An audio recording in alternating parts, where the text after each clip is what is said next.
నిశ్చయనేవ సమాధి మనిగచ్చతి అజన్మజనితం పాపం తక్షణాదేవ పరినశ్యతి.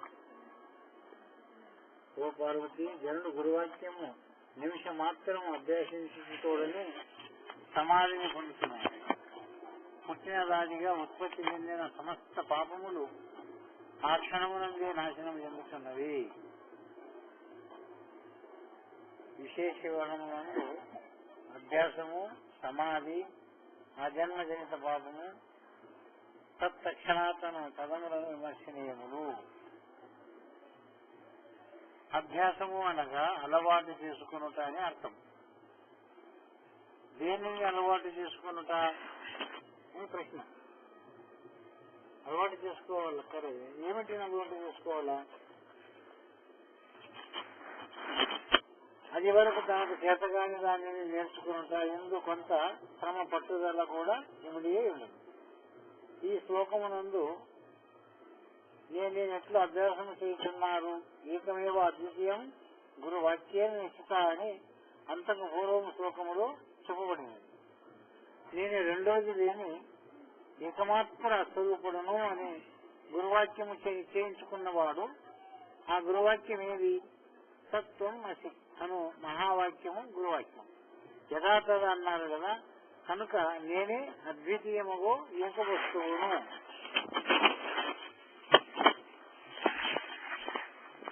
అని కేవలము నమ్మి నిమిషమాత్రము ఆ విధంగా అనుకుంటూ కూర్చుంటే సమాధి సిద్ధించునా అని ఒక ప్రశ్న. సిద్ధించునంటే మహావాక్య శ్రవణం చేసి నిమిషమాత్రం నీ అర్థమును భావించినట్టు ప్రతివాడును సర్వపాపముల నుండి వెలువబడి మోక్షమును చెందవలసినదే కదా. అంత సులభ సాధ్యమా మోక్షము అని ఒక ప్రశ్న. అంటే అవును, సులభ సాధ్యమే. వాడు పూర్ణాధికారి అయితే సరి మహా వాక్యార్థ జ్ఞానం నిశ్చయం అవుతుంది అని వాదన అవుతుంది. వాడు పూర్ణాధికారి అనగా సాధన శక్తి సంపత్తి కలిగిన వాడైనా గురువాక్యమునందు నిశ్చయ జ్ఞానము కలగవలను. తత్వమసి వాక్యమునకు అది నీవు అయితివి అని అర్థము. శిష్యుడెంత అధికారి అయినను గురువు సంపదార్థమును సత్పదార్థమును అనగా నేను అను వస్తువేది, ఆ బ్రహ్మమేది అని రెంటిని చూచి ఈ నేను ఆ బ్రహ్మము ఒకటే చూసుకో అని అఖండత్వమును చూసినా గాని వాక్యార్థమునందు శిష్యునికి నిశ్చయ జ్ఞానము కలగజాలదు.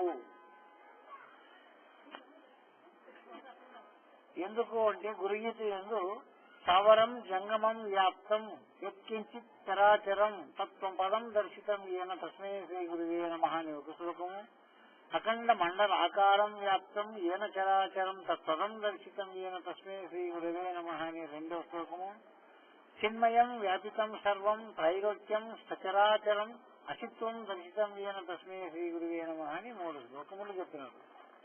స్థావరం జంగమం, స్థావరములు అంటే ఇక్కడ ఉండి అక్కడనే రాయి గాని చెట్లు గాని ఆడే ఉండి ఆడే పొలం నుంచి ఆడే పడిపోయేటటువంటివి స్థావరములు, కదలకుండా ఉండేటటువంటి వస్తువులకంతా స్థావరం. జంగమములు అంటే ఒక చోటు నుండి ఇంకొక చోటుకి కదిలే వస్తువులకన్నీ జంగమ జీవులు అని. పరమాత్మ సృష్టిలో దైరూప సృష్టి జరిగింది కాబట్టి అండజ పిండజ జలజ ఉద్భిజమని 4 ఉపాధుల ఎందుకు కూడా స్థావరములు ఉండవి, జంగమ జీవులు కూడా ఉండవు. మరి ఉభయ జీవులు కూడా ఉండవు. ఉభయ జీవులు అంటే ఏమి అంటే ద్విజన్మం, రెండో జన్మం. ఎట్లా రెండో జన్మము అంటే కొన్ని తల్లి గర్భములో పిండ రూపకంగా వచ్చేటటువంటి జన్మాలు కొన్ని, కొన్ని అండరూపకంగా వచ్చి పిండముగా మారేటటువంటి జన్మాలు కొన్ని. అటువంటి దాంట్లో మానవుడు పిండ రూపంలో వచ్చేటటువంటి ప్రథమ జన్మం. మరి రెండవ జన్మమే గురు బోధ. గురువు ద్వారా పొందేటటువంటి జన్మం ఒకటి, తల్లిదండ్రుల ద్వారా పొందేటటువంటి జన్మము ఒకటి. అందుకొరకు ఎప్పుడు పుట్టినావయ్యా నువ్వు అంటే గురువు కృపకు పాత్రుడవయ్యి గురుకరణను ఎప్పుడు పొందినావో ఆ రోజే నువ్వు పుట్టినట్లు అని అనుకున్నావు. మరి ఇంతవరకు నేను 70 ఏళ్ళ వయసు ఉంది కదా అంటే నువ్వు శిష్యుడు. శిశువు అంటే ఆ రోజే నువ్వు పుట్టినట్లు, అప్పుడే నువ్వు పుట్టినట్లు. 2 ఏళ్ళు ఉండిన వయసు కూడా నీది శరీరంకే వయసు అయింది, కానీ నీ యొక్క మూల స్వరూపానికి మాత్రం ఆ రోజు పుట్టినావు. ఆ రోజు పుట్టినటువంటి నీ స్వరూపం ఎటువంటిది అంటే స్థావరం జంగమం వ్యాప్తం ఏన చరాచరం తం పదం గరిష్టం. అటువంటి దాని అంతగా వ్యాపించుకొని స్థావరములు ఎందు జంగమ జీవులు ఎందు సర్వత్ర వ్యాపించినటువంటి వస్తువు అయితే ఉందో ఆ వస్తువే నీవు అని చెప్పి గురువు ఆ రోజు అష్టమస్త సంయోగం ద్వారా అఖండాత్మ పద్ధతిని పోషిస్తాడు. కానీ మనకి అది ఆ స్మృతి అందుకునే ఒక జ్ఞానము, ఆ తెలివి మనకు లేదు కాబట్టి కొన్ని దినముల విచారము ద్వారా దాన్ని మళ్ళా తెలుసుకోవలసి వస్తుంది. ఆ రోజే అయింది. ఎప్పుడైతే అష్టమస్తక సంయోగం అయిందో అష్టమస్తకమైందో ఏకత్వ నిర్ణయం బోధించినారు. తం పదం, అది నీ పదం, నీ స్వరూపం అది అనేటటువంటి తం పదం దర్శితం, అటువంటి దాన్ని దర్శింపజేసినారు. అందువరకే తత్వాల్లో నన్ను నాకు చూపించి నా సంగతి నాకు కలిగించన్నదే గాని నీ సంగతి అనేటువంటి మాటని చెప్పలేదు. రెండోది అఖండ మండలాకారం. అఖండ మండలం అంటే ఏమి? ఖండ ఖండములుగా ఉండేటటువంటి భిన్న భిన్నముగా ఉండేటువంటి వస్తువుల కలిగి మూలం ఏ వస్తువు ఉందో అది అఖండము. ఆ దాని నుండి ఉదాహరణ ఏమవుతుందంటే ఒక కొండ, ఆ కొండ నుండి వచ్చినటువంటి రాళ్ళ ఖండములు, ఆ కొండని అఖండం. అట్లనే ఒక బంగారు భూమి నుండి తీసినప్పుడు దాన్ని అఖండము అని అంటాం. దాన్ని తీసిన తర్వాత ఎవరో దగ్గర ఉంటే వాళ్ళ దగ్గర ఉండేదంతా ఖండఖండములు అంటాం. అట్లనే ఆ బ్రహ్మము నుండి వచ్చినటువంటి చైతన్యాత్మక రూపమైనటువంటి పరిణామ రూపమునందు అనేక జన్మాలకు, అనేక జీవులకు, అనేకమైనటువంటి స్థావర జన్మాత్మకమైనది వ్యాప్తమైనటువంటి దాన్ని అఖండ మండలాకారం. మండలము అంటే అన్నింటి ఎందుకు కూడుకున్నటువంటి ఒక వస్తువుకి మండలము అని పేరు. దానికి మనం చచ్చిన తర్వాత 40 దివసాలకు మండలం చేస్తారు పూజ. మండలం అంటే ఏమంటే ఒక జీవుడు తయారయ్యేదానికి గురువుగా మండలం పడుతుంది. మండలం అంటే 40 రోజులు. ఎట్లా అవుతుంది అది ఏంటంటే తండ్రి తిన్నటువంటి అన్నము ఒక్క దినమునకు 100 ముద్దల అన్నము తింటే ఒక్క చెంటుకు రక్తం అవుతుంది. అటువంటి 100 చెంటుకుల రక్తం అయితే ఒక్క చెంటుకు ఇంద్రియం అవుతుంది. అటువంటి 100 చెంటుకుల ఇంద్రియం అయితే ఒక్క జీవి అవుతుంది అన్నది. ఒక జీవి ఒక్కసారి ఇంద్రియం స్థలనమై బయటికి పోయిందంటే ఒక జీవి చచ్చినట్ల. అంటే ఆ ఒక్క జీవిని సంచినట్లు కాదు, ఆ ఒక్క ఇంద్రియములు అనంత కోటి జీవులు ఉన్నాయి. ఆ ఇంద్రియ స్థలమందు దుర్మిని బట్టి సృష్టి కనపడినటువంటివి అణువులు, పరమాణువుల రూపంగా ఉన్నటువంటి జీవులు 100 కోటి ఉండవన్నారు. 100 అంటే 100 కోట్ల జీవులు. ఆ 100 కోట్ల జీవుల క్రిమిలో ఓయిలో ఒక్క క్రిమి మాత్రమే నువ్వు. అట్టి నీవు ఆ తల్లి గర్భంలో చేరినప్పుడు అక్కడ రూపం దాల్చినటువంటి ఒక కమలం అనేటువంటిది. అందుకని ప్రతిదీ దేవుళ్ళకి కమల పూలలో ఊపుతారు, కమల పూలలో ఉండాలి అనేటువంటి మాట చెప్తున్నారు. మనము కూడా ఆ యొక్క కమలము, తల్లి యొక్క గర్భమైన కమలమునందు తన స్వరూపాన్ని దాల్చుకుంటాడు జీవుడు.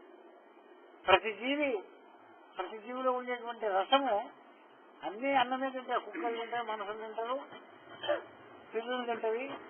అయితే అవిటికి కూడా ధాతువులు తయారవుతాయి. ఆ ధాతువులన్నీ ఇంద్రియం తయారవుతుంది. ఆ ఇంద్రియం నందు మరి ఏ జీవి ఇంద్రియం నందు ఆ జీవే పుడుతుందా? అన్నములకు ఒక మనుషులు పుట్టినట్లనే అది కూడా పుడతారా అంటే అర్థం కదా. సాంఖ్య ద్రవము ఒకటే, ఏ మూసలు పోస్తే ఆ రూపమే వహిస్తుంది. అందుకనికి కొన్ని మిశ్రమం అనేటటువంటి దాన్ని చేసి ఇప్పుడు విజ్ఞానులు కనుక్కుంటున్నారు కదా. పరిణామ దశలో ఉండేటువంటి ధాతువులని ఒకదాంట్లో మిశ్రమం చేసి ఇప్పుడు మిశ్రమ జంతువులను పుట్టిస్తుంటారు. జెర్సావులు, జెర్సెద్దులు, జెర్సి పశువులు. జెర్సి అంటే ఏమంటే అడవి దున్నపోతు యొక్క ఇంద్రియము ఊరు ఆవులకి వేస్తే అటువంటివి పుట్టినవి. అట్లా మన ఇంద్రియముల ఎందుకు కూడా కొంతమంది కామోత్పత్తికి కారణమైనటువంటి ఇంద్రియముని పశుల గర్భమునందు కూడా కొందరు పశువులను కూడా తీసుకెళ్ళారు. కుక్కల్ని, నక్కల్ని, పశువులని, మేకల్ని, గొర్రెల్ని అన్నారు.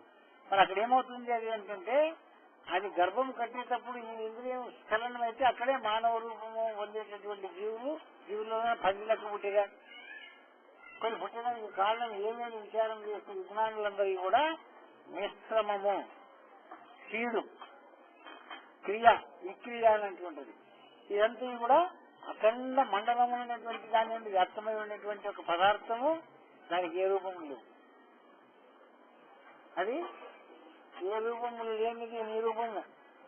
కానీ నీవు ఏ రూపములు ఉంటే ఆ రూపమే నీవు అనుకునేటటువంటి దానికి ఆస్పదమై ఉంది. కాబట్టి ఈ ఖండముల యందు అనేక జన్మాలు పొందిన అనేక జీవాల యందు వచ్చినప్పటికైనా కూడా ఏ దాని యందు ఉండవో ఆ దాని అభిమానం, ఆ దాని రూపము, ఆ దాని యొక్క వ్యవహారమే కారణమవుతుంది. అందుకే మానవ రూప పశువులని, మానవ రూప దున్నపోతులని, మానవ రూప కోతులని, మానవ రూప కుక్కలని, రూపం మాత్రమే మానవుడు. సూక్ష్మ రూపమైన అంతఃకరణము ఏ రూపకంగా ఉంది? అని అంతఃకరణం అంటే వాని గుణగణములతో కూడుకొని ఉంది. కాబట్టి రాక్షస గుణము కలిగినటువంటి అంతఃకరణము, దేవతా గుణం కలిగినటువంటి అంతఃకరణము, కోతి గుణం కలిగిన అంతఃకరణము, కుక్క కలిగిన అంతఃకరణము, మనిషి మాత్రము ముఖం మాత్రమే మనిషి, అంతఃకరణం మాత్రము ఆ చైతన్యం మాత్రము నీ గుణగణాలకు సంబంధించినటువంటిదే ఉంటుంది. కాబట్టి దీనిని వ్యాప్తం, అఖండ మండలాకారం వ్యాప్తం, ఏన చరాచరం. ఆ ఏదైతే ఉందో అది ఈ చర అచరమునందు కూడా అది నిండుకొనే ఉంది. అటువంటి దానిని దర్శింపజేసినటువంటి సద్గురు తం నమామి. చిన్మయం వ్యాపితం సర్వం త్రైలోక్యం చరాచరం. చిన్మయం, చిన్మయం అంటే బంగారం. అది భూమిలోనే పుడుతుంది. కానీ ఈ భూమి అనేటటువంటిది ఏదైతే ఉందో అన్ని వస్తువులను తినేస్తుంది, సప్త ధాతువులను తినేస్తుంది, ఇనుమును తినేస్తుంది. కానీ ఒక బంగారం మాత్రమే నాశనము కాకుండా ఉండేటటువంటి ఒక శక్తి బంగారుకు మాత్రమే ఉంది. తద్రీతిగానే చిన్మయం అనేటటువంటి పరమాత్మ అయితే ఉందో అన్ని జీవుల యందు ఉండినా అన్ని నాశనమైన తాను నాశనము కాకుండా ఉంది. అందుకనికి ఆత్మకి మరణము లేదు, పుట్టుకను లేదు. అందుకే దానిని సువర్ణంతోనూ పోల్చినారు, బంగారంతో పోల్చినారు. ఆత్మ అంటే బంగారమే. ఇన్ని ధాతువులను అది ఒక ధాతువే అయినప్పటికైనా అది ఇన్నింటి యందు అన్ని నశించిపోయిన అది మాత్రం నశించకుండా ఉంటుంది. కాబట్టి ఇన్ని కోట్ల జన్మాలకి కారణమవుతుంది. చిన్మయం వ్యాపితం సర్వం. మరి ఈ సర్వం అంతా కూడా అదే బంగారమే కదా అనేటువంటి విచారం చేసి చూసినప్పుడు అన్నింటి యందు ఆ బంగారమే. అన్ని నశించిపోతావు కానీ ఆ బంగారం మాత్రం నాశనం లేదు. ఆత్మ అనేటువంటి అన్నిటి యందు ఉండేటువంటి చైతన్యాత్మ ఉందో అది దానికి నాశనం లేదు. చిన్మయం వ్యాపితం సర్వం, సర్వం అంతా త్రైలోక్యం. ఈ మూడు లోకాల ఎక్కడ వెతికి చూసినా కూడా దానికి నాశనం అనేటువంటి మాట లేదు. త్రైలోక్యం నచరాచరం, అణువు పరమాణువుల యందు కూడా దానికి నాశనం లేదు. అసిత్వం, అది ఎప్పుడు ఉండేటటువంటిది, సత్యమంతా నాశనమైనటువంటిది. ఈ సిద్ధాంతమే అద్వైతులు శంకరాచార్యులు కూడా బ్రహ్మ సత్యం జగన్మిథ్య అనేటువంటి అద్వైత వాదన ప్రతిపాదించినాడు. అటువంటి దాన్ని దర్శింపజేసేటటువంటి దానికి దర్శితం ఏన తస్మై శ్రీ గురువు. తస్మై అంటే ఎప్పుడంటే అప్పుడే దాన్ని దర్శింపజేసే సమర్థత గురువునికి ఉంది. కానీ అందుకునే శక్తి నీకు ఉండదు. ఎప్పుడంటే అప్పుడే. ఈ టైం లేదు దానికి, సాధనాలు అవసరం లేదు దానికి, జపాలు అవసరం లేదు దానికి, ఏం లేదు. ఏం కావాలా? గురుకృపకి పాత్రుడై ఉండేటువంటి ఒక స్థితి నీకు అవసరం. ఆ స్థితి మరి ఆ స్థితి ఎట్లా వస్తుంది జరిగిందంటే, ఒకవేళ శిష్యుడు తానా ఆత్మంగా భావ శుశ్రూషలు చేసి దాన్ని అందుకుంటాడంటే అక్కడ ఒక మాట చెప్పినారు. తానాత్మంగా భావ శుశ్రూషలు చేసి ఏమన్నారు? 4 శుశ్రూష లోలత గావించి లోకాతీతమైన దానిని అవలోకమును చేసి ఈ లోకమును జోలి తీసిన వారికి పడుతుంది. కానీ అన్ని చేసి లోకం చూడడానికి గురువు ఎంత చెప్పినా కూడా పట్టు. ఎందుకు పట్టదు? ఈ లోకమే నిలుకొని ఉంటుంది నీ అంతఃకరణంలో. ఈ విషయంలో ఉంటావు కానీ ఈ జోలి ఎంతవరకు అంతవరకు ఆ ఆత్మ జోలి పట్టదు. పట్టినట్లు నటననే. శిష్యుడు ఎంత అధికారి అయినను గురుత్వం పదార్థము తత్పదార్థము అనగా నేను అను వస్తువేది ఆ బ్రహ్మం ఏది అని ఇంటిని చూచి ఈ నేను ఆ బ్రహ్మము ఒకటే చూసుకో అని అఖండత్వం అని చూపించేంత వరకు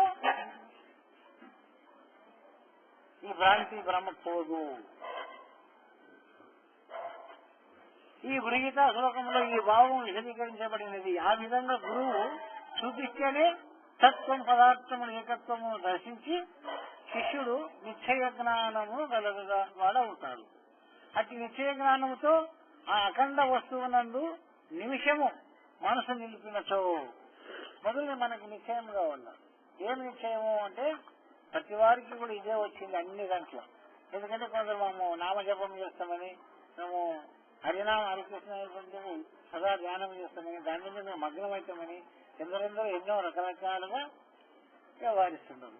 సరే, కృష్ణుడిని అంటే నువ్వు ఒకడు యేసుడు అంటాడు, ఇంకొకడు రాముడు అంటాడు, ఇంకొకడు హనుమంతుడు అంటాడు, ఏది అసలు దేవుడు అంటే ఏ రూపం? ఏ రూపం దేవుడు? సరే, భగవద్గీతలో కూడా కృష్ణుడు బోధించినాడు, మరణమయ్యేటప్పుడు నన్ను ఎవరు స్మరిస్తారో నన్నే చేస్తారు అని. సరే, అప్పుడు మనకు స్మరణంకి రావాలా, మనకి కఫవాతాలు లేకుండా ఉండాలా, ధ్యాస ఉండాలా, మట్టి ఉండాలా, అవన్నీ ఉంటేనే ఏమైనా రామ కృష్ణ అని చేస్తాం. మరి అప్పుడు ఏ స్థితిలో వస్తాం అనేటువంటి స్థితి మనకు తెలియకుంటే, మరి ఏ స్థితిలో వస్తామని గుర్తు తెలియకుంటే అప్పుడు ఎప్పుడంటావు రామని, కృష్ణ ఎప్పుడంటావు?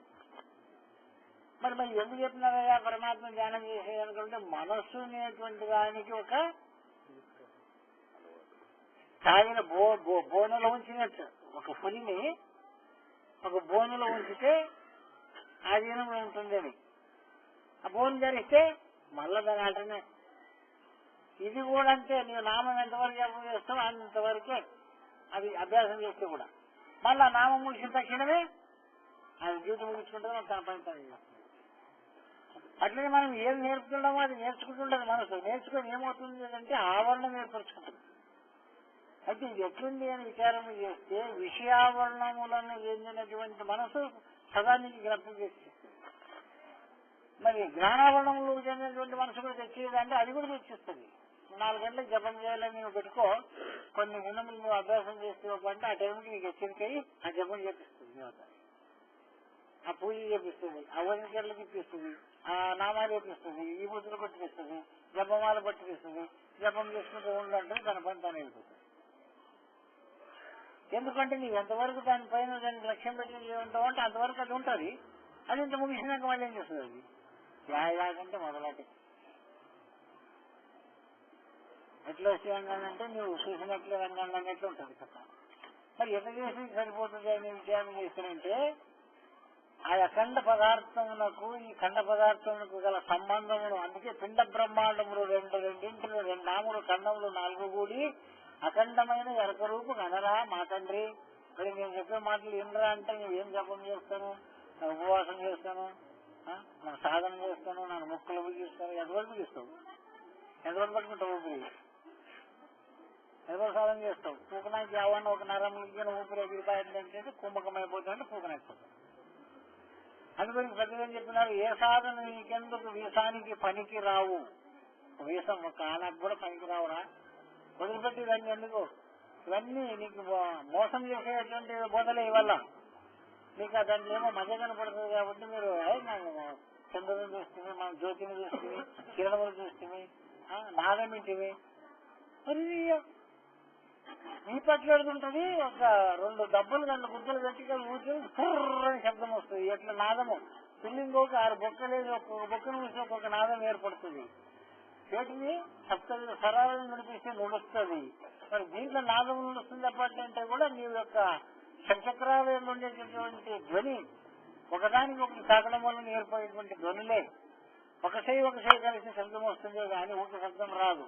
అట్లనే నీలో నా దశవిధ నాదాలు ఉంటుండవంటే కూడా ఆ చక్రాలు ఎందు ఉండేటువంటి అంశము లాగినప్పుడు, ఆ పెట్టికి నువ్వు ఊదినప్పుడు ఊపిరి బయటికి లోపలికి అది ఊరితేనే అది నిలుస్తుంది. కానీ దాన్ని ఊదకుండా ఊరికిన నొక్కప్ప సరిగా పదిహేను సంటది అది అనాలపంటే లోపలికి బయటికి ఊపాల. ఒకటి ఊపుతాడు కావాలి. అందుకే ఒక సైతాన్ని ఊపుకుంటుందో ఒక సైతాన్ని దాన్ని వాంచుకుంటుంది. మరి ఇది కూడా విశ్వాసం అనేటువంటి లోపలికి బయటికి ఆ చక్రాలు ఏందో తిరిగితే ఈ అంశ అనేటువంటి లక్ష్యం దాని ఎందు నొక్కితే అక్కడ ఉండేటువంటి శబ్దములు బయటకు వస్తుంది. ఆ నాదం నీకు వినపడుతుంది. అంత మాత్రమే రసవిధ నాదంలో ఆనందమైంది అంటే ఎంతపోతే తింటావు లేదు. ఈ బలం ఉన్నంత వరకు సాధనాలు కూడా ఈ బలం తగ్గిందంటే కొందరు మన పతంజలి యోగం వాళ్ళు వచ్చింది ఎవరు లక్ష్మణగుడులో యోగం చేపిస్తున్నారని చెప్పి నన్ను కూడా తీసుకుని పోలేదు. వాళ్ళని ఏం మీరు ఆశ్రమం వాళ్ళు మీరు యావదాన్ని తెలిసేటంటే ఏం చేయాలి వచ్చి ఆసనాలు నేర్పుతారు, నేర్పి ఏం చేయాలా? కొత్త బదులు పని చేసేదానికి మామూలు పనులు ఉంటాయి. ఎవరికి ఇవన్నీ ఆసనాలు అంటే పని లేని కొడుకు ఆ పని లేనటువంటి దాని కొరకే మీకు వ్యాయామంలో చేయడానికి కొరకు వాకింగ్లు పెట్టారు. వాకింగ్ అయ్యేది కదా, వాకింగ్ చేయండి, అంతవరకు నడవండి.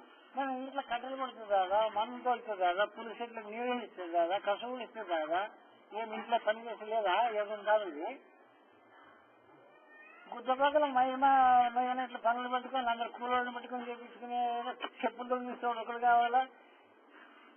అందరూ చేతికొకరు కాలుకొకరు నౌకరు దారిలో ఉండరు. ఇంక తిని అరగమంటే కూడా మీకు శ్వాసనే ఆడమింక లేనటువంటి స్థితిలో ఉంది.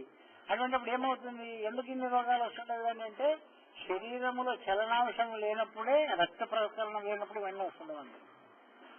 దానివల్ల ఎంతవరకు చేస్తావు? అది కూడా సరే, ఎంతవరకు చేస్తావు యోగము? బలము. రేపటి ఏదో ఒక రోగం వస్తుంది, జ్వరం వస్తుంది, శాతకాలం కలిసి పండుకుంటే ఎక్కడిదక్కడ నేను వెలిగిపోతాయి. తక్కిన సింగి కట్ల నిలిగింటే వాటికి వెలిగింటాయి. జ్వరం తక్కువైనాక వంపని పోతే వంగుతలేవు. వాళ్ళు లేని బాధ కలుగుతుంది. పరీక్ష చేస్తున్నాండి మీరు. పని పోయిన వాళ్ళకే పని 4 వద్దులు మానుకునండి, మారుతుంది కదా. మళ్ళీ పని పోవాలంటే మనసు పారిపోతుంది, పని నిలవడం. ఎందుకంటే నాకు అనుభవం ఉంది. గడవ పని చేసినప్పుడు 4 రోజులు పని లేకుంటే సంపులేసం లేకుంటే ఎవడన్నా ఏనకప్ప సార్లు మై నష్టమైనది. దినం అట్లా చేసుకుంటూ పోతున్నంటే ఎంత పని చేసినా కూడా దానికి పాలమెరుకునే కనపడదు. ఇడిచి పట్టుకున్నామంటే వచ్చే వద్దని. అది ఇవన్నీ సాధనాలు అన్నారు. ఈ సాధనాల ద్వారా ఏమైనా సాధ్యమవుతుంది అంటే మంత్రజపం కూడా సాధ్యం కాదని చెప్తున్నారు ఈ పరిపూర్ణ కూడా. అది మంత్రం ఎందుకు ఇచ్చినారా అంటే మనస్సుని ఒక అదుపులో ఉంచుకునే దాని కొరకు. వేరే విషయాలను తెచ్చిపెట్టుకుంటారు అది గాడి.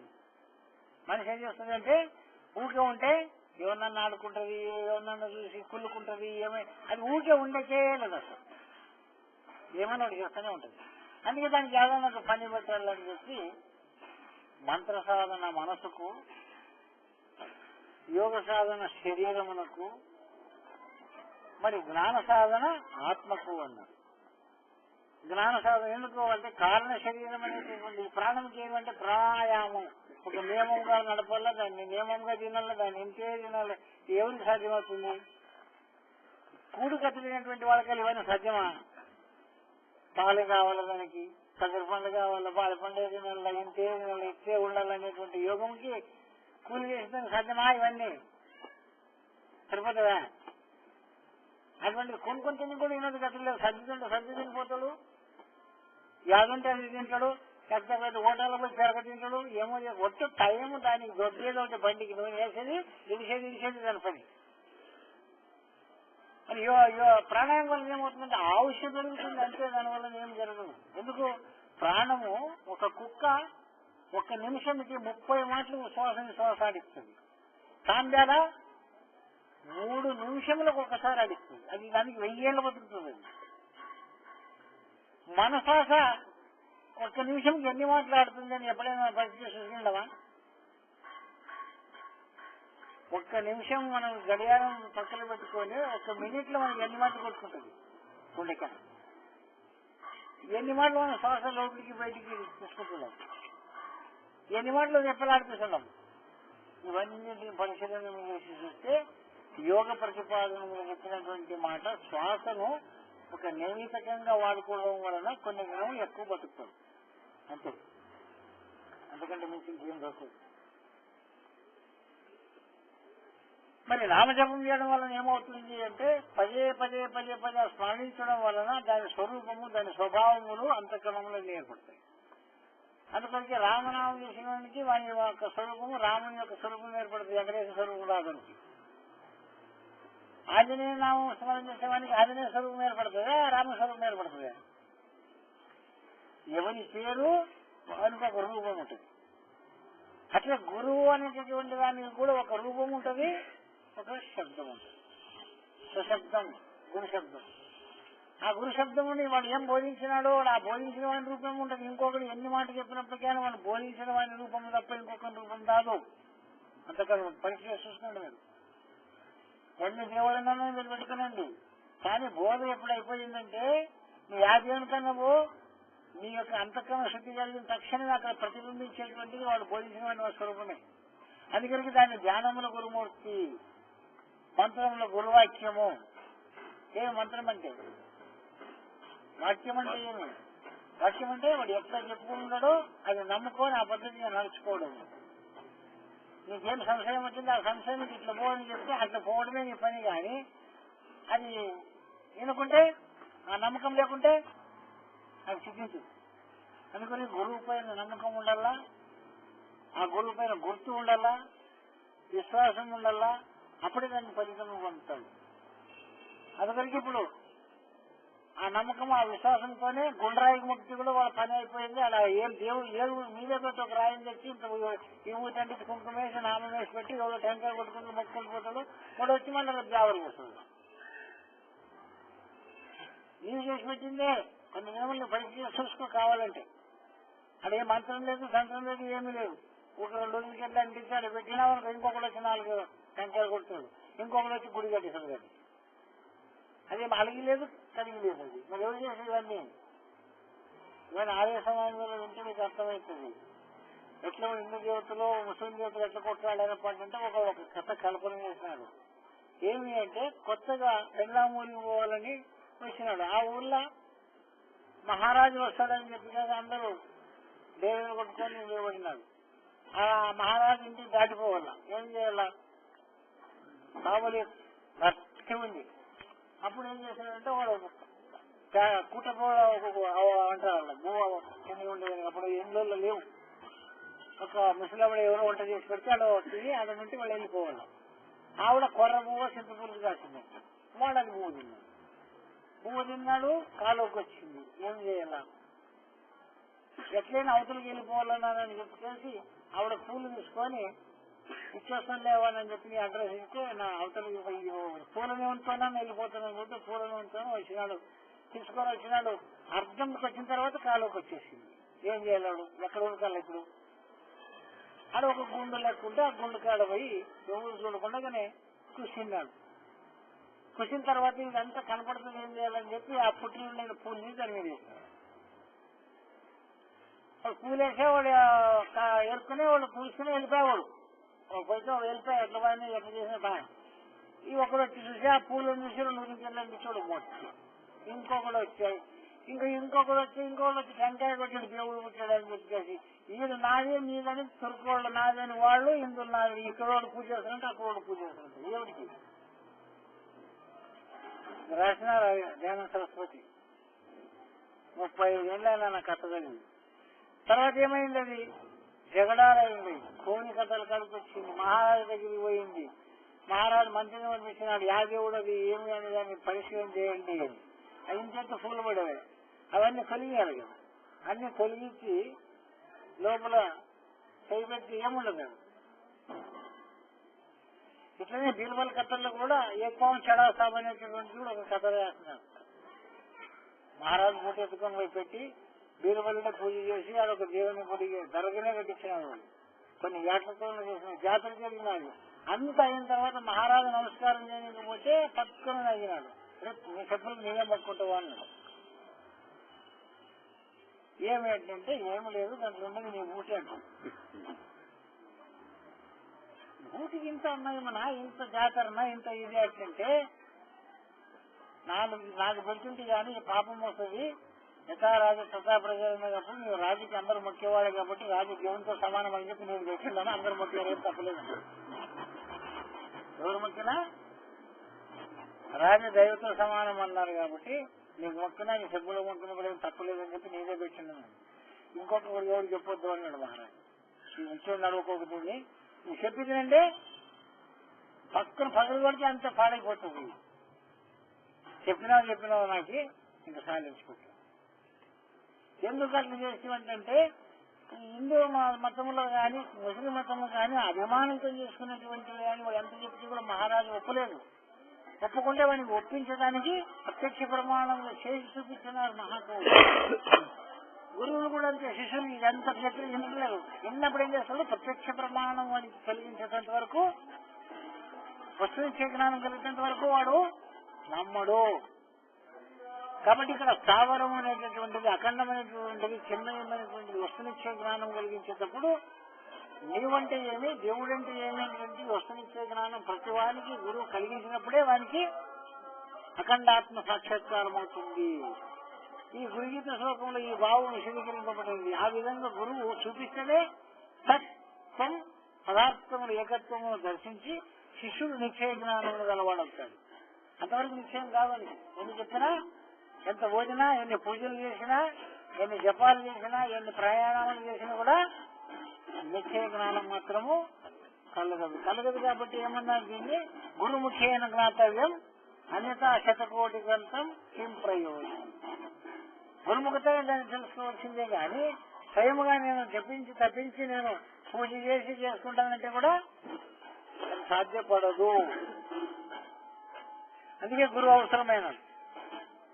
రెండో జన్మ మానవునికి మాత్రం తప్పకుండా గురువు కావాలి. ఏదాన్ని లేకపోయినా కూడా మనిషి అనేటువంటి వానికి పరబ్రహ్మ తత్వాన్ని తెలుసుకోవాలి, తన జన్మ సార్థం చేసుకోవాలంటే ప్రతివానికి గురువు అవసరము. ఏదో బతుకు తెరువు కొరకు కూడా ఒకళ్ళు చెప్పకుండా ఒకరు చూపించకుండా రాదు అన్నప్పుడు ఆ బ్రహ్మతత్వం ఎట్లా వస్తుంది? కొందరు అంటారు, మాకు నామ జపం ఇచ్చారే, మాకు జపం చేస్తే మాకు దేవుడు దొరుకుతాడు. నీ అప్పగారికి నీకే అసలు దాని కథనే నీకు తెలియదు. జీవితాంతము భ్రమలోనే పుట్టి భ్రమలోనే చచ్చిపోతావు అని చెప్పి భ్రాంతి జీవుండు దేవుండు భ్రాంతి ఆత్మ భ్రాంతి యుగములు జగములు భ్రాంతి పురుడు భ్రాంతి లేని పట్టలేదు. మరి ఆ భ్రాంతి లేకుండా కావాలంటే ఆ వస్తునిచ్చే జ్ఞానం మనకి కలిగితే ఆ భ్రాంతి పోతుంది, లేకుంటే పోదు. ఈ దృష్టిలో నుంచుకున్నట్టుకే కొంత ఏకాగ్రత సాధన అవసరం కనుకని అభ్యాసం కావాలని అన్నారు. అంతేగాని వాక్యమును ప్రసంఖ్యాక్యము లేక జపం చేసినంత మాత్రమున ఏమీ ప్రయోజనం ఉండజాలదు. జప తదర్థ భావన అని పతంజలి జపమనగా వస్తువును కూర్చిన భావనయే, సదేక ధ్యానమే జపం, ఏకాగ్రతనే జపం. ఏ దానిపైన మనస్సు నిలిచిపోతుందో అదే జపం. ఒక స్త్రీ పైన గమనం ఉంటే వాడు దాంట్లో మగ్నమై ఉంటే ఎవరు మాట్లాడేసి కూడా గమనం లేకుంటది కదా. అటువంటి ఐక్యత స్థితియే జపం, అదే ధ్యానం. జప తదర్థ భావన అని అర్థం. దాంట్లో మగ్నమైనాడు కాబట్టి వానికి ఇక్కడ ఎవడు లగ్నం కొడుతుంది కూడా వాడు అక్కడ ఉంటే దృష్టి మరలించడు. దృష్టి దాయంలో మగ్నమైంది, సదేకం దానిలో లీనమైపోయినాడు. శరీరం ఉంది, అంతా ఉంది, కానీ ఆ సూక్ష్మ భావం అంతా దానిలో మగ్నమైనప్పుడు ఇక్కడ శబ్దం వినపడదు, ఎవరు సిక్కేది తెలియదు, ఎవరు అనుకునేది తెలియదు, తనలో తాను. అది సమాధి. సమాధి అనగా బుద్ధి, బుద్ధికి సమత్వం కలుగుట. పంచేంద్రియములచే శబ్దాది విషయము గుర్తించినంత కాలము బుద్ధికి భేద జ్ఞానమే సిద్ధం. ఎంతవరకు ఉంటుంది భేద జ్ఞానం అంటే, ఎంతవరకు శబ్దం వింటావో, ఎంతవరకు స్పర్శ తగ్గుతుందో, ఎంతవరకు రూపము తగ్గుతావో, ఎంతవరకు స్పర్శరస గంధాలు తగ్గుతావు, అంతవరకు నీ జ్ఞానము భేద జ్ఞానమే కానీ అఖండ జ్ఞానము నీది కాదు, కాబోదు. మరి ఎప్పుడవుతుంది అది? ఈ పంచతన్మాత్ర ఏకైక రూపమైన బ్రహ్మ వస్తువును అవలోకించినప్పుడు ఈ పంచ జ్ఞానేంద్రియములకు ఏది సత్తా చేస్తుంది, ఏ దాని చేత ఇవన్నీ వ్యవహారములు జరుగుతున్నాయి. ఈ కంటికి రూపమేమి, చెవులకు శబ్దమేమి, ముక్కుకు వాసనేమి, దిగుకు రుచి ఏమి, ఈ చర్మం స్పర్శ ఏమి, అది ఎక్కడుండే వీటినన్నిటిని పొందుతుంది. నేను ఎక్కడుండా నీ శరీరంలో అనేది నీకు తెలియదు. నానంటుండదే కానీ ఎక్కడుండే నీ శరీరంలో నీ స్వరూపం ఏమి అంటే అడిగితే ప్రత్యక్ష ప్రమాణంగా నీవెవరయ్యా అంటే నేనంటుండదే కానీ ఎవరు నీవంటే నాను. అవు నీవే ఎవరు?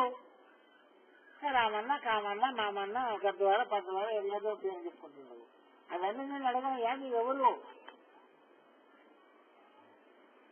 ఎంత పోతుంది నేను అడిగినా నువ్వు ఈ స్థూల శరీరాన్ని బట్టి మాట్లాడుతున్నావు. ఎవరు అనేటువంటి విషయం నీకు తెలియదు. పోనీ స్థూల శరీరంలో నీవు ఎక్కడ నుండి మాట్లాడుతున్నావు అంటే తెలియదు. ఎక్కడ నుండి చూస్తున్నావు అంటే తెలియదు. పోనీ ఎక్కడ నుండి తింటున్నావు? పోనీ తింటున్నావు కదా, ఎక్కడ నుండి తింటున్నావు? నువ్వు నీ స్థానం ఏమి, నీ స్వరూపం ఏమి, నీ స్వభావం ఏమి? తెలియ తింటున్నాం, తెలియ తింటున్నాం, తెలియ చూస్తున్నాం, తెలియకనే వింటున్నాము, తెలియకనే తింటున్నాము, తెలియకనే చూస్తున్నాము, తెలియకనే గుర్తు జరుగుతున్నాం. తెలిస్తే నీవుగా ఉంటావు, నీ యందు నీవు ఉంటావు.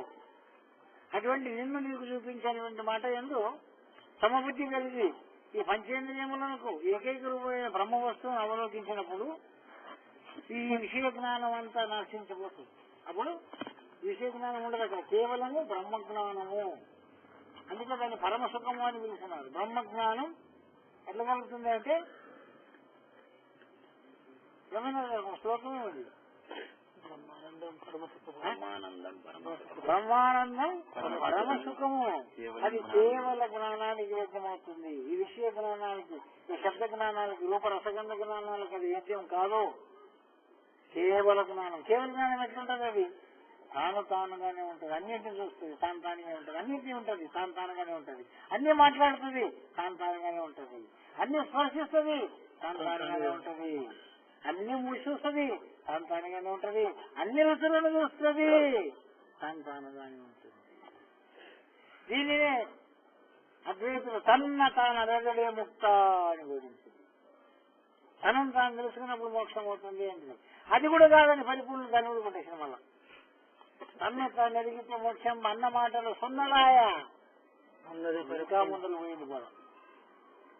అది వరకు మోక్షం అంటే ఈ విషయాల నుండి మోక్షమయ్యిందే గాని ఈ శబ్దస్పర్శ రూప రసగంధమనే విషయం నుండి మోక్షమయ్యింది.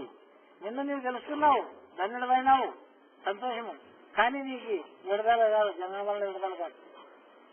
నీవు నీవుగా ఉన్నంత మాత్రాన జన్మరహితం ఎందుకు కాదు? నీవుగానే ఉండే వచ్చినావు.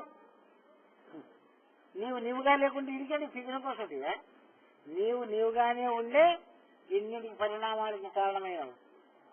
మరి నీవుగా అయిపోతే అంటే సాధ్యమా?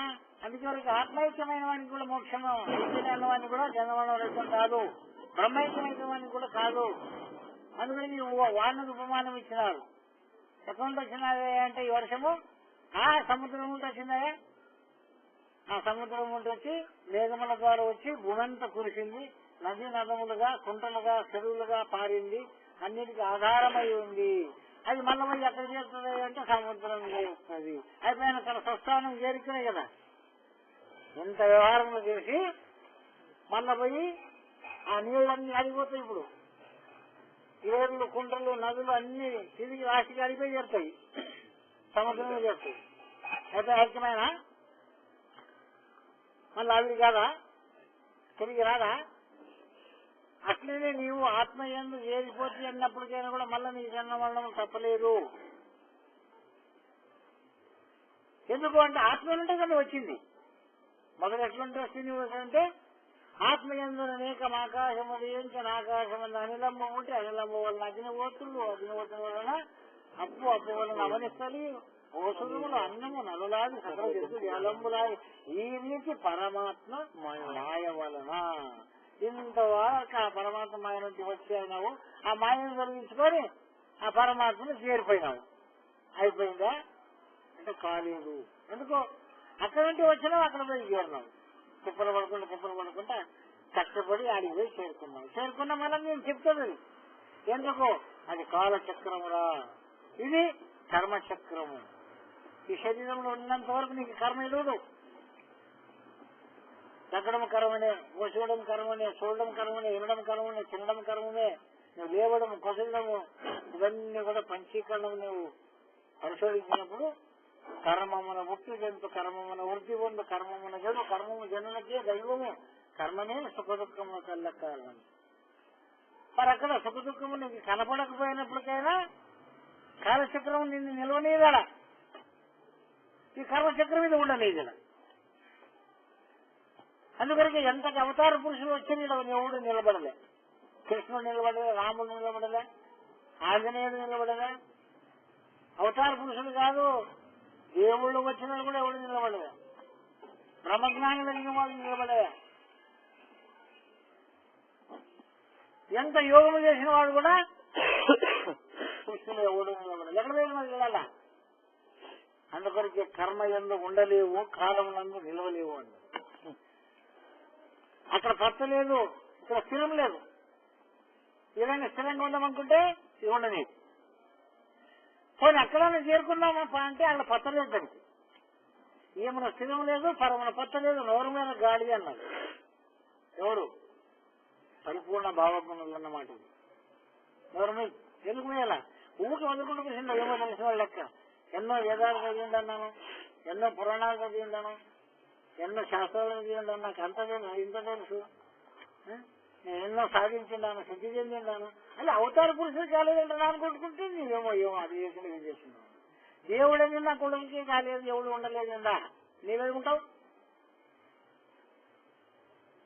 ఇది వేద జ్ఞానమే కానీ ఉండగలదు కదా. ఇది వేద జ్ఞానమే కానీ అయితే ఉంటుందా? ఇది ఉండగలదు కదా. సమాధి అనగా సమబుద్ధి. సుఖ దుఃఖ కారకములకు శీతోష్ణములు, లాభాలాభములు, జయాజయములు మొదలగా సమస్తమునందున రాగద్వేషములు లేకుండానే సమబుద్ధి. దీనిని భగవద్గీతలో బోధించిన కృష్ణుడు అర్జునుడికి. సుఖములు కలిగినప్పుడు సుఖ లేనివాడు, దుఃఖములు కలిగినప్పుడు దిగులు చెందని వాడు, భయకామ క్రోధ మోహమును వదిలినవాడు స్థితప్రజ్ఞుడు అవుతాడు. అర్జున ఏ స్థితప్రజ్ఞుడు? జ్ఞాని అవుతాడు. ఎవరయ్యా జ్ఞాని అంటే? సుఖములు కలిగినప్పుడు కానీ దుఃఖములు కలిగినప్పుడు కానీ ఒకే స్థితిలో ఉండేటువంటి వాడు. మరి ఇంకా 4 పరిణామాలు ఉండదు ఆ జ్ఞానికి. ఏమి? కామము, కోరిక లేకుండా ఎవరైనా ఉంటారా? అట్లా ఉన్నవాడే జ్ఞాని. కామం అంటే కోరిక, క్రోధం అంటే కోపము లేకుండా ఎవరైనా ఉంటారా? సమబుద్ధి కలిగిన వారికి సర్వము ఆత్మస్వరూపమైన వారికి కోపమే లేదు.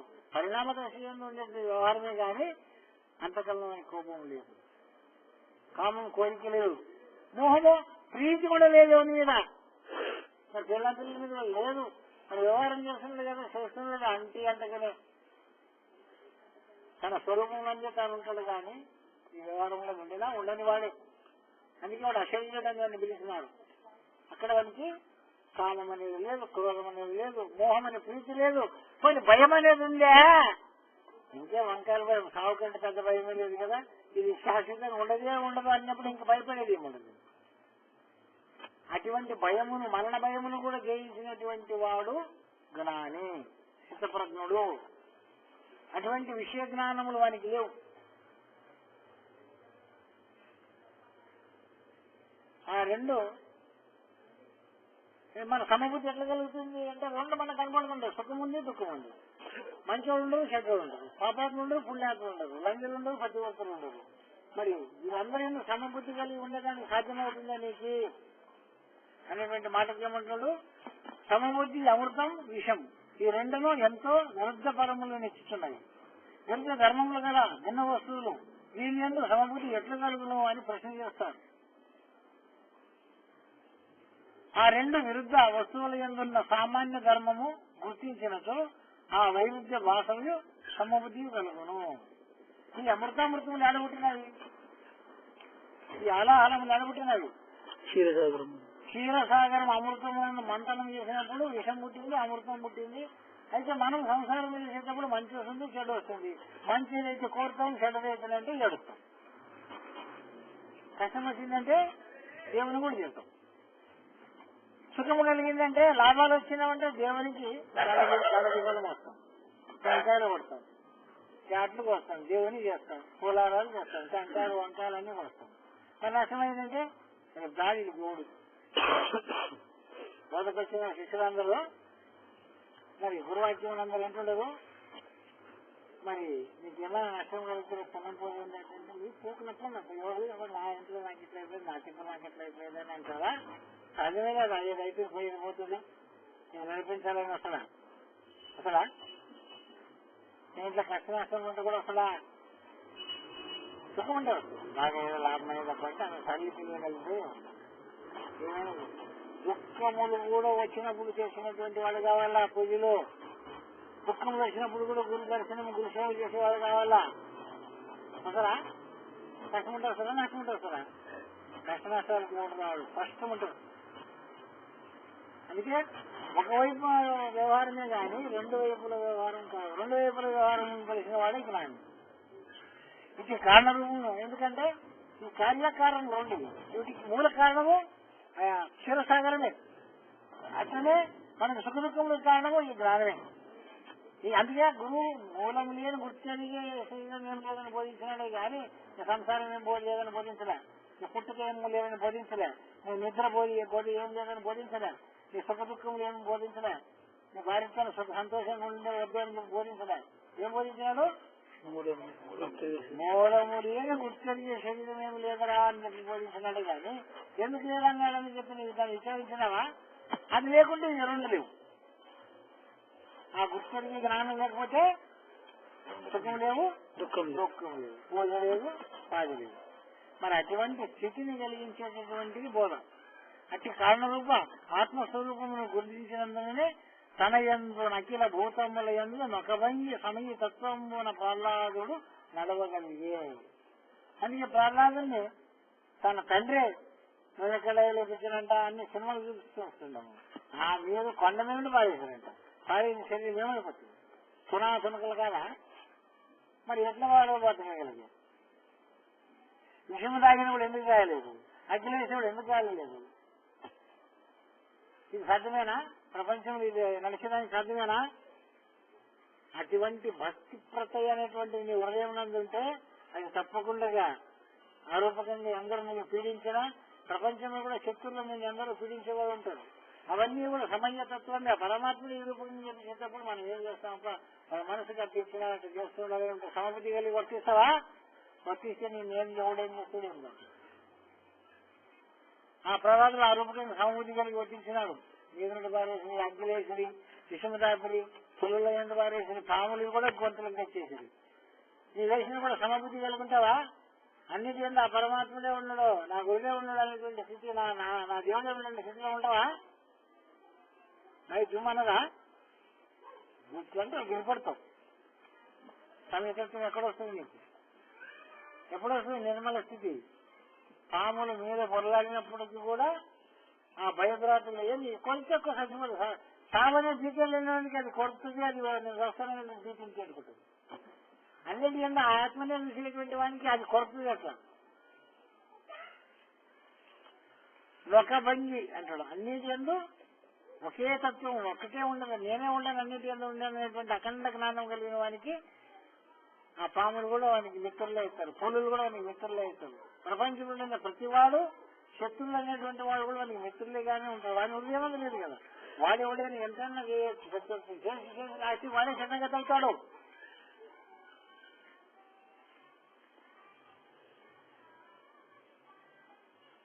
గీతలో చెప్పినట్లుగా సమం సర్వేష భూతేష తిష్టంతి పరమేశ్వర.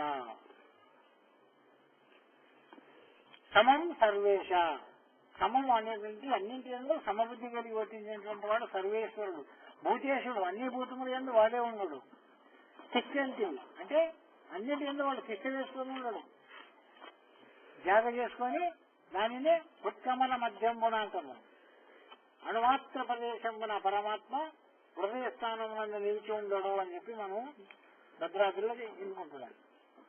భూతేశ ఇష్టంత పరమేశ్వర అనగా సర్వమునందున సమముగా ఉన్న పరమాత్మను దర్శించిన వాడు అతడు మాత్రమే సుఖ దుఃఖములను సమముగా చూడగలడు. అట్టి స్థితియే సమాధి గాని ముక్కు బిగించి గాలి మూట కట్టడం కాదు. గురుకృపచే అఖండాత్మ దర్శనం చేసిన వానికి ఇట్టి సమాధి కరకలాకమై ఉంది. క్షణములో సమబుద్ధి నిలవగల నేర్పును ఉంటుంది. ఇక మూడవది అజన్మజనితం పాపం. అజన్మజనితం, మనం ఎన్ని కోట్ల జన్మాలు ఎత్తుకుంటూ వచ్చినాము, ఎంతమంది తల్లి కడుపుల్లో శిష్యులు పెట్టినాము, ఎందరికి బాధించినాము, ఎంతమంది భార్యలైనారో, ఎంతమంది కొడుకులైనారో, ఎన్ని యోగాలైనావో మనం పుట్టి అనేటువంటి దానిని ఆ ఆత్మజ్ఞానాన్ని మనం పరిశీలన చేసినప్పుడు ఈ శరీరం పుట్టి 30-40 ఏళ్ళు 50-60 ఏళ్ళు ఉండొచ్చు. మరి ఇంతకు మొదలు ఎన్ని కోట్ల జన్మాలు ఉండవో మనకి ఎవరికి నచ్చలు లేవు. అజన్మ జనితం ఉంటుంది. అజన్మను దానిని ఇప్పుడు ఫలానా ఎప్పుడు పుట్టిందని నీళ్ళైంది సంవత్సరాలను చెప్పడానికి ఎవరికి సాధ్యం కాదు. కాబట్టి అజన్మ జనితం పాపము, అటువంటి అనంత కోటి జన్మాల్లో చేసినటువంటి పాపము తల్లి గర్భము నుండి దేహము పుట్టిన దాదిగా చేసిన పాపము. తల్లి గర్భం నందు ఈ పాపం వల్లనే పుట్టినాం కాబట్టి తల్లి గర్భంకి రావడం కారణం ఏమి అంటే పాపమే. అయితే ఇక్కడ ఒక ప్రశ్న వస్తుంది, నేను పుట్టిన తర్వాత పాపమా, పుట్టక మొదలే పాపమా? తల్లి గర్భంలో నేను పడిన తర్వాత పాపమా, నేను పడక ముందే నాకు ఆ పాపం ఉందే అనేటువంటి విషయం దర్శనం చేస్తే బైబుల్లో ఏం చెప్పినారు, ఏగోహం భవిష్యం అనేటువంటి నీ స్వసంకల్పమే మహాపాపమైంది. ఆ పాపమే అన్ని పాపాలకు మూలమైంది. అందుకే ఓ పాప రూప ఈ బయలే పరమాత్మ ఏమిటో యాపదేవిగా నే బోధించిన ఈ బోధన మానకు అని దీక్షిస్తున్న వాళ్ళు చెప్పినారు. అజన్మజనితం పాపం తల్లి గర్భం నుండి దేవం పుట్టినరాదిగా చేసిన పాపములు అని సామాన్యార్థం. ఇక్కడ ఉద్దేశింపబోవటం లేదు. నిజంగా విచారించినచో స్థూల శరీరం యొక్క విచారణ వేదాంత విచారణ ఇందేమి ప్రయోజనము కాదు.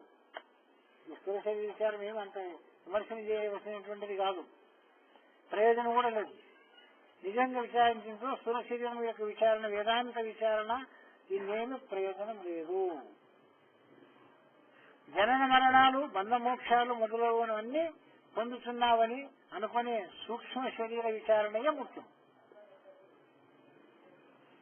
కావలసి ఉన్నది. అట్టి సూక్ష్మ శరీరం పుట్టినప్పటి నుంచి సంస్కార రూపముగా మనసునందు ముద్రింపబడి పేర్కొని ఉన్న కర్మరాశినంతా అజన్మ జనిత పాపమునకు మాటకు అర్థం. అజన్మ జన్మాలంటే ఏ సూక్ష్మ శరీరం అయితే ఉందో అనంత కోటి జన్మాలను ఎత్తుకుంటే ఏదైతే పెరుగుతుందో ఆదానికి కావాలి మోక్షం. ఈ స్థూల శరీరం కాదు. కొందరు స్థూల శరీరం బాధపడలేకపోతే దీన్ని గొంతుకు బిగించుకొని వస్తారు, విషం తాగి వస్తారు, కాల్చుకొని వస్తారు, అయిపోయింది జన్మము సగం చేసినారు కదా. కానీ సూక్ష్మ శరీరంలో దాగి ఉన్నటువంటి కర్మములు పోలేదు. అటువంటి సూక్ష్మ శరీర నాశనమే జన్మనాశనం. దాన్ని లింగ శరీర భంగం అంటారు. అంటే సూక్ష్మ శరీరం పుట్టినప్పటి నుండి సంస్కార రూపముగా మనస్సునందు ముద్రింపబడి చేరుకొని ఉన్న కర్మరాశినంతా అజన్మజనిత పాపమాన మాటలకు అర్థమని గ్రహించవలను. తక్షణాత్ అటువంటి దాన్ని తక్షణమే ఏ క్షణమున జ్ఞానోదయమగునో, ఎప్పుడో ఆ గురు జ్ఞానం మనకి కలుగుతుందో, ఎప్పుడో అఖండాత్మ జ్ఞానం మనకి సంప్రాప్తమవుతుందో, ఏ పద్ధతికి మనం ఆ ఆత్మీయ లేనటువంటి అఖండమైనటువంటి అనుభవం పొందుతాడో ఆ క్షణముననే కర్మరాశి పూర్వం ఉన్న కర్మ సంస్కారములన్నీ జ్ఞానాగ్నిచే దగ్ధమైపోవును.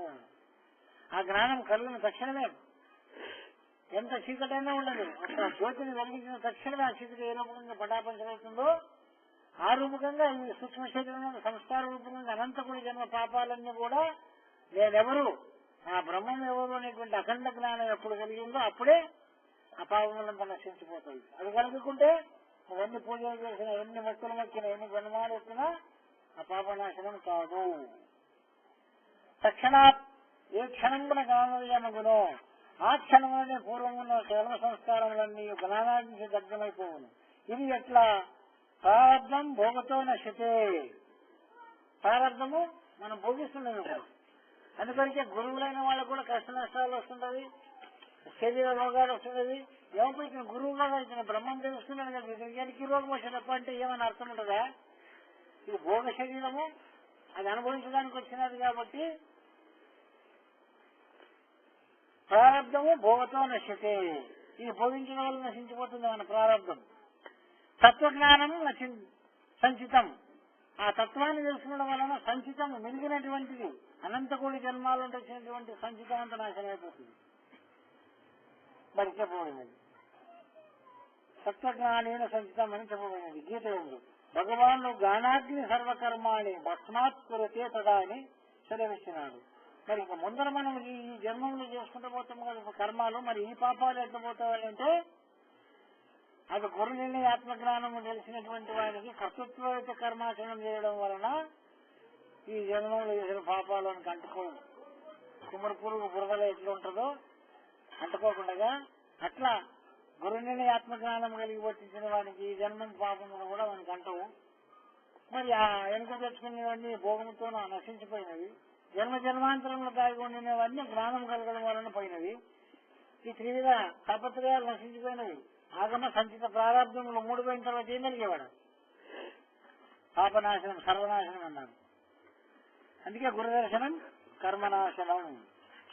జ్ఞానాగ్ని సర్వకర్మాన్ని భస్మాత్ కృత్యదర్శనం ఇచ్చినాడు.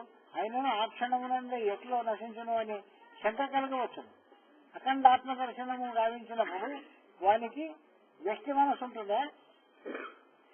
ఆ అఖండాత్మ జ్ఞానం కలిగిన వానికి ఆ అఖండాత్మని నేనేటువంటి గురుమూర్తి చూపించినప్పుడు అది నేను ఇది నేను కాదు అని తెలుసుకునేటువంటి వానికి ఈ కించిత్ మనసు ఉంటుందా?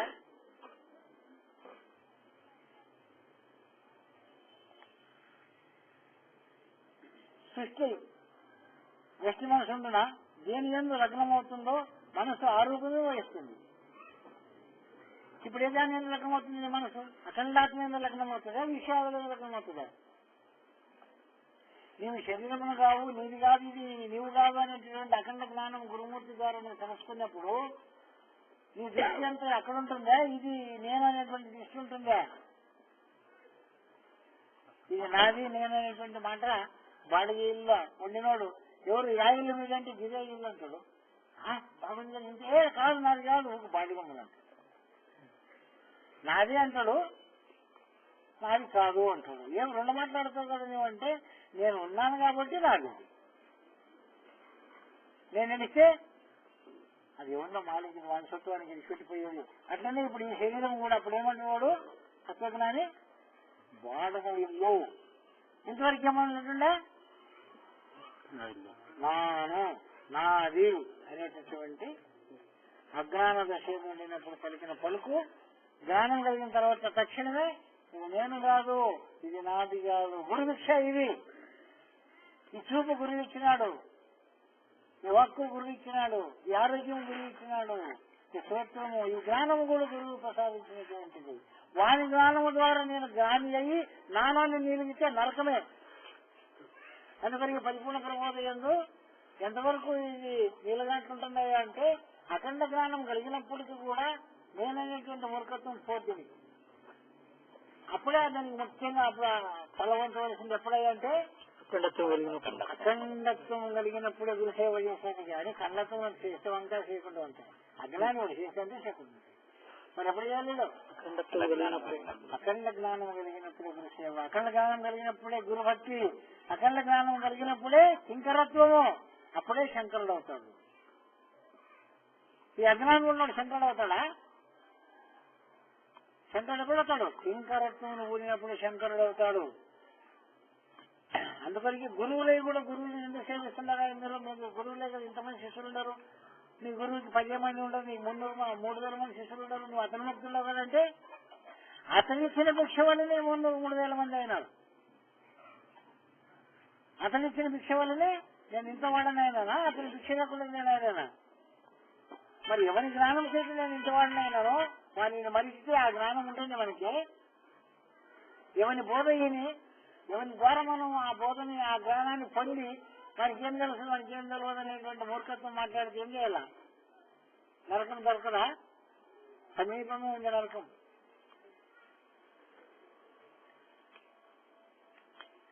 వ్యక్తి మనసు ఉంటుందా? ఉండదని చెప్పినారు. దేని ఎందు లగ్నం అవుతుంది మనసు దాని అన్నీ పొందుతాయి. ఇప్పుడు మనం ఏం దాన్ని పొందినాం? ఇంతవరకు అజ్ఞానం నుండి శరీరం నేను అనుకున్నాం. జ్ఞానం కలిగి గురుమూర్తి గారు వస్తునిశ్చయమైనటువంటి వాడు, ఆ స్వరూప సందర్శనమైనటువంటి వాడు, ఆ స్వస్వరూపం నీకు చూపించినప్పుడు అది నేను ఇది నేను కాదు అనేటువంటి బాడీ ఇల్లు అనేటువంటి ఆత్మజ్ఞానం కలుగుతుంది. కానీ వ్యక్తి మనసు వ్యక్తి జ్ఞానం అనుకుంటుంది. ఇంకా ఆ ఆత్మస్వరూపంగా మారిపోను కదా. అప్పుడు అతనికి మనసు అనేది ఏముంటుంది? ఇంకా కేవలం మనసు ఏం పనిచేస్తుంది? అంతే అఖండాత్మయే. మనసే లేకుంటే దాని ఏం ఉండే పాప పుణ్యాలు ఎట్టుంటాయి. మనసే నాశనమైనాక అదే పోయినాక దాని పిల్లతల్లి ఉంటుందా? నిండు మనిషి వచ్చినాక నిండు మనిషి పిండం పుట్టి మళ్ళీ వస్తుందా? తల్లి చేస్తే పిల్లం అట్లే బతికుంటుందా? తల్లి చేస్తే తల్లి అనుకునే పిల్లలు వస్తుంది. నిండు మనిషి చేస్తే నిండు మనిషిలో నేను ప్రాణం ఉండి నా ప్రాణం పోసుకునేటువంటి 9 నెలలు అయ్యే తప్ప తల్లిని కష్టకాయకుండా పిండం ఉండి తీసుకొని ఉంటుంది. అంటే తల్లి ఎప్పుడు వస్తుందో పిల్ల కూడా అప్పుడే తెచ్చుకుంటుంది. తల్లి గాయకు ముందే తీయాలి పిల్లని, అట్లయితే దానికి ప్రాణం ఉంటుంది. కానీ తల్లిలో ఉన్నాక తల్లి చచ్చినాక దాని పిల్లని తీస్తామంటే సాధ్యం కాదు. తల్లితో సాటి పిల్లలు వెళ్ళిపోతుంది. కాబట్టి మనసు ఎప్పుడు నాశనం అయిపోయిందో ఆ మనసేంద్ర సంస్కారములు కూడా నాశనం అయిపోతాయి. ఈ సంస్కారములు మనసుతో నేను రహించగలవు కానీ మిగిలి ఉండునా? అఖండాత్మ దర్శన సంసిద్ధికి సమబుద్ధి కలుగును. సంచిత రాశి అంతయు ఆ క్షణములనే దగ్ధమవుతుంది. అట్టి అఖండాత్మను వస్తునిశ్చయముగా శిష్యులకు తత్వం అసి పదార్థములను దర్శింపజేయ మా గురుమూర్తి సగుణ నిర్గుణ రూపములకి మా ప్రణతులు. ఎందుకు అంటే గురుజ్ఞానం మనకు కలగలప్ప అంటే మన ఆచరణ విధానము ఎట్లుంటుందో అట్లనే ఆ గురుజ్ఞానం కలుగుతుంది. మా మనసు ఏ దాన్ని ఇప్పుడు అఖండాత్మ దర్శనం అంటే నీ ఎందు సంకల్ప వికల్పములు లేకుండగా, దేశ అసూయములు లేకుండగా, అహంకార అభిమానములు లేకుండగా నిర్మలాంతకరణము కలిగినటువంటి స్థితి ఎందు మాత్రమే అది నిశ్చలంగా మూడబడుతుంది. మంచి కొత్త బట్టలకి అన్ని వేస్తే కూర్చుంటాడు కానీ ఈ గబ్బు బట్టలు చేస్తే కూర్చుంటుంది. అన్ని వసనాలంటే శుభ్రమైనటువంటి దానికి కూర్చుంటుంది.